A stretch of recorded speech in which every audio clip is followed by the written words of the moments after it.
next behavioural preference is we call the ray of sunshine. Ray of sunshine is a creative problem solver. They're drawn to the things that are new and novel. They get bored quite easily and want to move on to the next project or idea. They need to have people around them to interact with, to bounce ideas off, and they love having a bit of banter, a bit of fun. They feed from other people, off other people. They're openly enthusiastic and upbeat. They need to be at the centre of things. And they like to be different. They like freedom, and they like to be where there's a source of energy, where other people are energised around them. So, ray of sunshines and high workloads? Well, exactly as with the Ever Ready, the real source of stress is not the high workload, but it's that perception, the thoughts around their freedom, that they're going to get tied down. That freedom, the flexibility that they thrive on is being taken away from them. It's like they feel they're having their wings clipped, that they'd perhaps be under close scrutiny. People will be monitoring what they were doing. And other thoughts they could have around the work itself, and thinking that they'd get bored possibly. There's so much of it to be done and it would be boring and mundane and monotonous.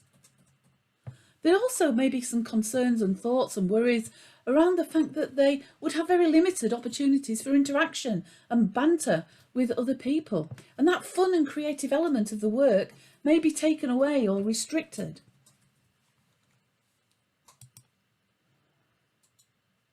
So again, some of the personalised coping strategies, and of course these are just examples that I'm kind of giving you, the very generalised. If we were doing this and you had your own behavioural profile, we'd be actually looking at these to come up with a very personalised strategy for you as an individual.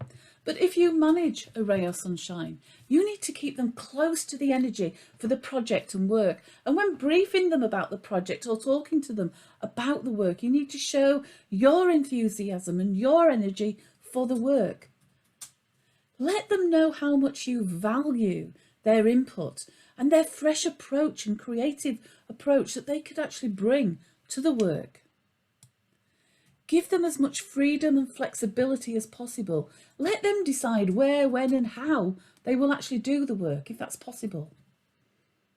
If it's a large piece of work, a large project, and it's perhaps complex, break it down into smaller chunks. And if possible, just feed them the work 1 or 2 chunks at a time.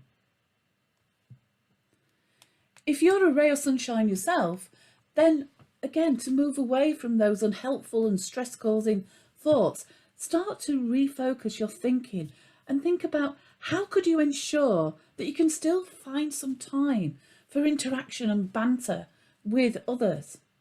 Where could you actually do the work? What type of environment would provide a workspace that's upbeat and fun?